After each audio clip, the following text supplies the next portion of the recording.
वायु पुराण कर रही है, वायु पुराण वर्णन कर रही है। भगवान को चढ़ने वाला पुष्प जब हम डाली पे से उतार कर लेकर आते हैं और लाकर हम भगवान के पास में कहीं स्थान पर रख देते हैं। श्री शिवाय नमस्तुभ्यम दोस्तों, कैसे हैं आप? आशा करती हूँ सब ठीक होंगे और सुरक्षित होंगे। पूज्य गुरुदेव ने बताया आज की इस वीडियो में कि पुष्प हमें नहा धोकर तोड़ना चाहिए या बिना नहाए तोड़ना चाहिए। जब हम पेड़ से पुष्प तोड़ने जाते हैं तो नहाकर जाना चाहिए या बिना नहाए पुष्प को लेके आना चाहिए। और पूज्य गुरुदेव ने ये भी बताया आज की इस वीडियो में कि पुष्प को भगवान पर चढ़ाने से पहले, शिव पर चढ़ाने से पहले या किसी भी देवी देवता पर चढ़ाने से पहले उन्हें धोना आवश्यक है कि नहीं। बिना धोए पुष्प भगवान पर चढ़ाने चाहिए कि धो के भगवान को समर्पित करना चाहिए। आज की इस वीडियो में बहुत महत्वपूर्ण बात बताई है पूज्य गुरुदेव ने कि पुष्प को हमें नहा धो के तोड़ना चाहिए कि बिना नहाए तोड़ना चाहिए। पुष्प को धोकर भगवान पर चढ़ाना चाहिए कि बिना धोए भगवान पर चढ़ाना चाहिए। किस तरह से पुष्प को चढ़ाना चाहिए, चलिए जानते हैं, उन्हीं के मुखारबिंद से सुनते हैं। अगर दोस्तों चैनल पर नए आए हैं तो चैनल को सब्सक्राइब कीजिए, वीडियो को लाइक कीजिए, कमेंट में श्री शिवाय नमस्तुभ्यम अवश्य लिखिए। सुनते हैं उन्हीं के मुखारबिंद से। पुष्पदंत गंधर्व है और गंधर्व के साथ में उसको वर प्राप्त है कि ये दिखेगा नहीं, ये दिखेगा नहीं और ये कुछ भी कार्य करेगा तो लोगों को दिखेगा नहीं। इसकी वाणी नहीं दिखे, सुनाई नहीं देगी, इसके शब्द नहीं सुनाई देंगे, ये सामने दिखेगा नहीं। ये पुष्पदंत गंधर्व की कथा।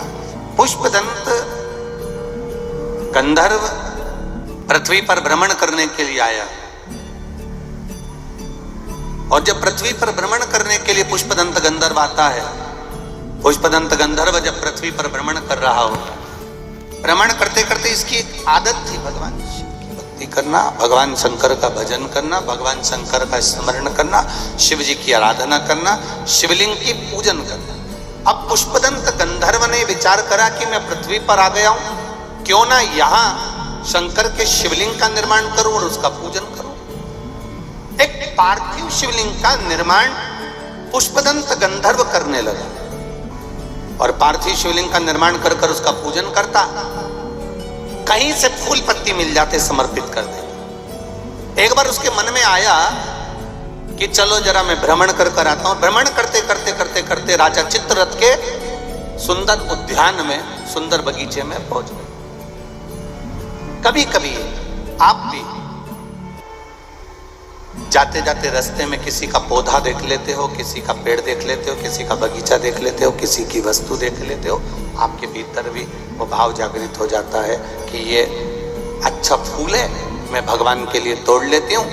अभी नवरात्रे चल रहा है, लाल कलर का वो फूल होता है ना, तो लोग किसी के भी पेड़ से, किसी के भी बगीचे से, किसी के यहाँ से भी तोड़ कर ले आते हैं, देवी जी को चढ़ा देते हैं, बड़े प्रेम से पल्लू वल्लू लेके खुश होके। तुम सोचती हो कि देवी मैया प्रसन्न हो गई, देवी जी कह रही है अरे वो चोटी,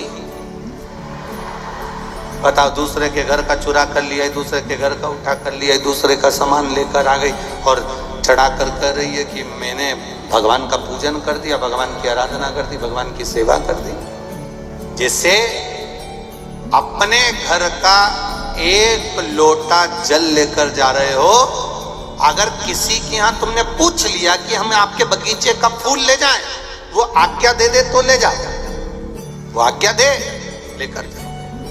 आज्ञा होने के बाद में फूल शिव जी को चढ़ा रहे हो तो वायु पुराण कहती है, वायु पुराण वर्णन करती है। आप लोगों को तो मालूम होगा, आप लोग क्योंकि सब कोटेश्वर के पास के हो तो आप लोगों के तो स्मरण में होगा कि शंकर भगवान को या देवताओं को जो पुष्प चढ़ता है, उस फूल को अगर कोई पेड़ पे से, डाली पे से तोड़ा जाता है तो नहाकर नहीं तोड़ते। भगवान को चढ़ने वाले पुष्प को बिना नहाए तोड़ा जाता है। नहाकर पुष्प नहीं तोड़ा जाता।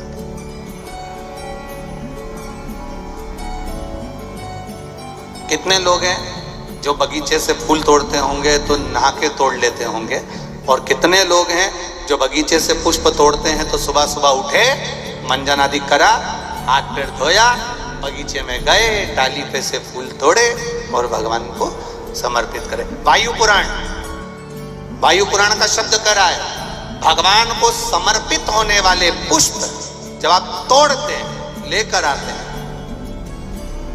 और पुष्प का एक नियम है, पुष्प धोया भी नहीं जाता। पुष्प को पानी में धोते नहीं, जैसा डाली से मिला है बस उसको लिया, रख दिया। जब आप पूजन करने के लिए बैठे और पूजन के समय पर उस पुष्प को तुमने उठाकर भगवान को समर्पित किया, भगवान को चढ़ाया, भगवान को समर्पित करना प्रारंभ करा। अब आप लोग कहेंगे गुरुजी शरीर बासी है, शरीर हमारा बताओ, हम स्नान करे नहीं है और स्नान नहीं करे और फूल तोड़ लिया तो वो फूल अशुद्ध नहीं हो गया? वो फूल शुद्ध ही नहीं हुआ। वायु पुराण कर रही है, वायु पुराण वर्णन कर रही है, भगवान को चढ़ने वाला पुष्प जब हम डाली पे से उतार कर लेकर आते हैं और लाकर हम भगवान के पास में कहीं स्थान पर रख देते हैं, और स्नान करने के बाद जब हम शंकर भगवान को याद, कोई भी राम जी को, कृष्ण जी को, ठाकुर जी को, देवी जी को वो पुष्प जब समर्पित करते हैं तो उससे ना जाने कितने कितने दोष हमारे जीवन के समाप्त हो जाते हैं। ये वायु पुराण वर्णन कर, ना जाने कितने कितने दोष हमारे समाप्त हो जाते हैं। ये वायु पुराण कर, ये वायु पुराण। अब पुष्पदंत गए, देखते देखते चित्ररथ राजा के बगीचे में प्रवेश कर रहे हैं। अब चित्ररथ राजा के बगीचे में प्रवेश कर, बड़ा सुंदर बगीचा था, बड़ा सुंदर, देखकर मन में उमंगता आ गई कि मुझे इसमें से पुष्प तोड़ना। राजा चित्ररथ के बगीचे में प्रवेश कर गए, बिना पूछे, बिना जाने, बिना बात करे, बस बगीचे में गए और फूल तोड़कर, पत्तियां तोड़कर लेकर आ गए और लाकर उन्होंने भगवान शंकर को समर्पित करना प्रारंभ किया।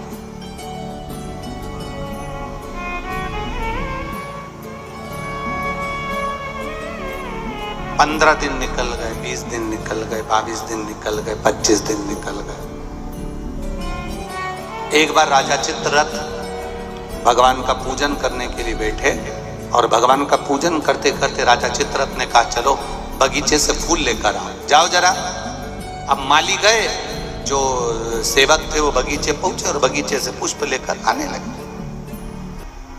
बगीचे से जब पुष्प लेकर आए तो बगीचे में जाकर क्या देखते हैं कि वहां तो एक भी पुष्प नहीं है, सारे पुष्प टूट चुके, कोई ले जा चुका। कोई बात नहीं, टूट कर नीचे गिर गए होंगे। दूसरा दिन हुआ, तीसरा दिन हुआ, चौथा दिन हुआ, पांचवा दिन हुआ। रोज बगीचे से फूल गायब हो जाते हैं, रोज बगीचे से फूल समाप्त हो जाते हैं और वो फूल मिल नहीं पाते हैं। बड़ा दुखी होते हैं राजा। आज राजा को क्रोध आ गया, आखिर बगीचे में से फूल चुरा कौन रहा?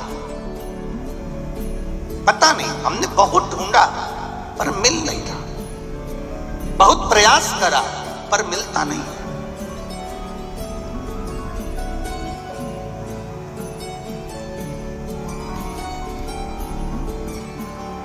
दूसरे दिन दूतों को बगीचे में चुपचाप से बिठा दिया गया, पर पुष्पदंत गंधर्व को तो वर मिला हुआ था, पुष्पदंत गंधर्व को तो आशीर्वाद मिला हुआ था कि ये दिखेगा नहीं, इसकी वाणी सुनाई नहीं देगी, इसके चलने पर इसके कदम की आवाज नहीं आएगी, इसको तो वर था।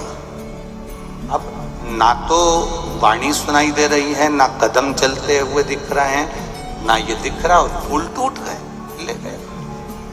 राजा को क्रोध आ गया। चित्ररथ राजा ने विचार करा कि मेरे यहां से रोज फूल जा रहे हैं, पकड़ाई में नहीं आ रहा, तो अब करूं क्या? राजा चित्ररथ शिव जी की उपासना करता था, भगवान शंकर का भजन करता था, शिव जी की आराधना में डूबा रहता था। आज उसने विचार करा, शंकर जी पे से चढ़ा हुआ निर्माल्य बेलपत्र उठाया जाए और शिव जी पे से चढ़ा हुआ निर्माल्य उठाकर बेलपत्र उठाकर बगीचे के आसपास में डाल दिया जाए।